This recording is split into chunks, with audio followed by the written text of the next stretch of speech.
Biglang darating ang isang saldiko sa Pilipinas, siya ba'y maaari ng arestuhin? Ang sagot po, hindi.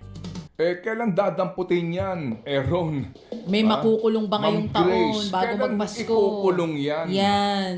Diba? Kailan anong chant maglalabas ng mga ng tao? warrant of arrest yan? Ano chant ng tao? Karamihan sa chant nila. Ano? Ikulong na yan. Dead na po nakatanim na po sa kanilang sistema ito pong mga questionable proyekto under DPWH. Kauna-unawa naman kasi nga umupo si Sec Vince, tapos na yung budget Di ba? Kaya nga nagtangka na ibalik daw po sa sa executive na hindi naman daw pinagbigyan kasi nga mukhang hindi po uubra, etc. So mamaya po hihimayin din natin to. But meantime, baby girl, handang-handa ng ating mga tampok na balita ngayon. Ang dami natin pag-uusapan, pero may mga nagtatanong po sa ngayon pa lang Oo.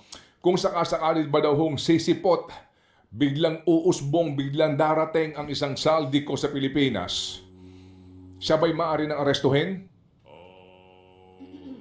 Ang sagot po, hindi. Sorry to disappoint you guys, kasi wala pa rin daw hong kaso.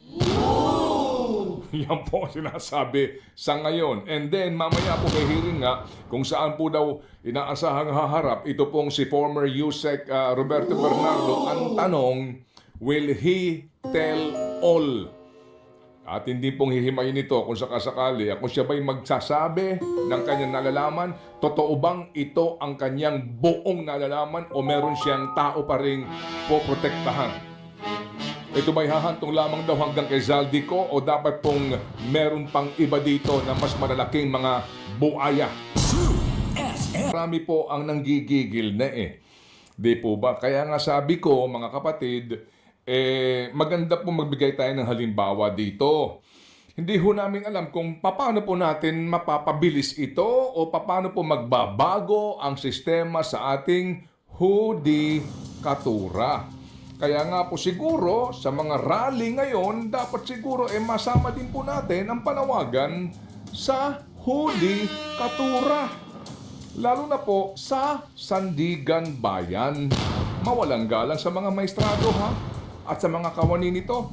Kasi nga, uulitin ko, kahapon, naging editorial po ng pahayagang The Philippine Star, itong kaso ng mga nasangkot sa katiwalian sa isang barangay dyan po sa Naga City, Cebu. Ang pinag-uusapan po natin dito ay 80,000 pesos na umano'y kinulimbat nila. Mga kapatid, 80,000 pesos, ito po ay proyekto sa basketball court ng barangay. Mga kapatid, halagang 80,000 pesos. Dumaan po ang kaso sa RTC. Sa courts nga, sabi po ni Secretary, di ba, baby girl? Ngayon, ito po'y pumanik ng Sandigan Bayan. Nangyari po ito ng July ng 2010. 80,000 pesos dito ang sinasabing kinulimbat ng 3 mga kagawad ng barangay. Bago makapaglabas ng desisyon ang Sandigan Bayan, umabot ng 15 taon. 15 years, hindi pa to final kasi nga po subject to appeal pa ito. Kung pupuntahan po naman natin mga kapatid yung kaso po noong isang public school principal na ang kinulimbat ay halagang 5,000 piso, hindi ito komplikadong kaso Ang involved doon sa Cebu, baby girl, ay 3 lang na kagawad ng barangay. Dito po, isang principal. Kasi nga naman daw sa halip na 28 sako ng simento, 8 sako lang ang binili at kumupit ng 5,000. Nangyari ito mga kapatid, 13 years ago. Naglabas po ng desisyon mga kapatid ang Sandigan Bayan nitong Pebrero ng 2025. 5,000 piso, 13 taon magmula nang mangyari ang sinasabing pangungulimbat ng 5,000 piso. Si principal of course, kulong. Pero hindi pa ho ito final, so pwede pa siyang magpiyansa. Yung pong 80,000, of course, kulong, pero piyansa. Pero yung nga po, 15 years and 13 years. itong kaso nila Saldico et al. Ang daming sangkot, ang lalaking pera, ang dami pong mga sinasabing dapat na suriin na mga ebidensya.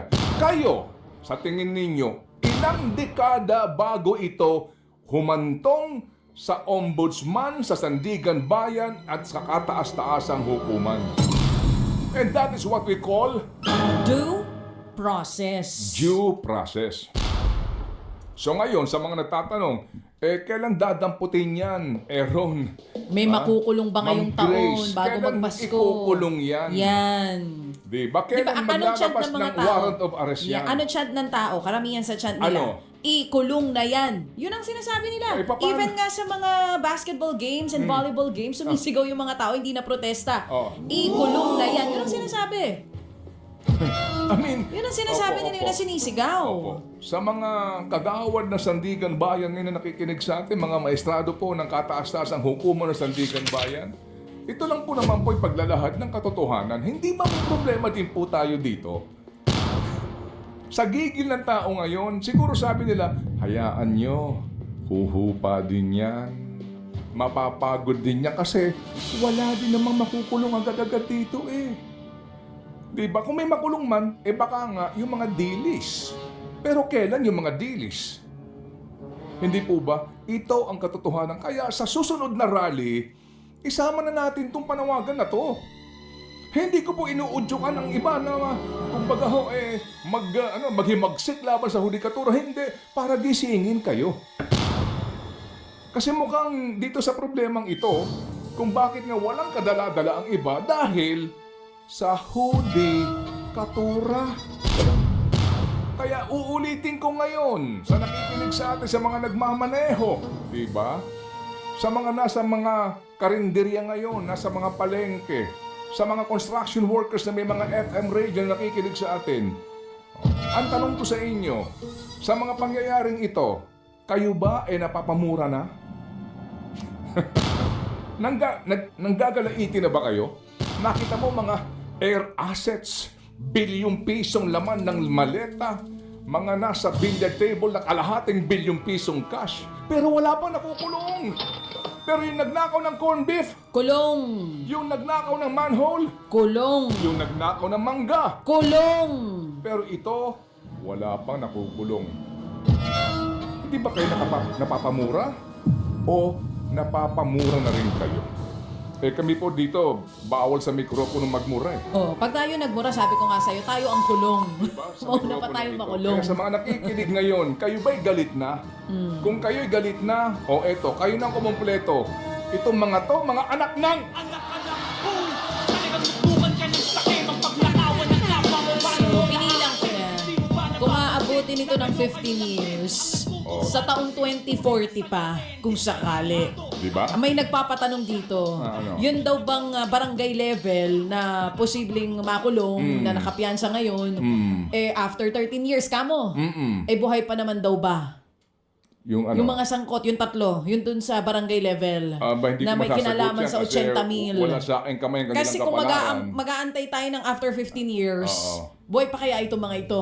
Hindi nga, sabi ko nga sa'yo, di ba, yung aking panganay na apo ay 15 anyos. Pagka inantay natin ng 50 years, Hindi, so most likely, mga 35, awa ng Diyos, baka meron na akong apo sa tuhod kung buhay pa ako ng panahon na iyon. Hindi ba? Hindi ba? Alam niyo mga kapatid, again not to frustrate everyone here. Opo.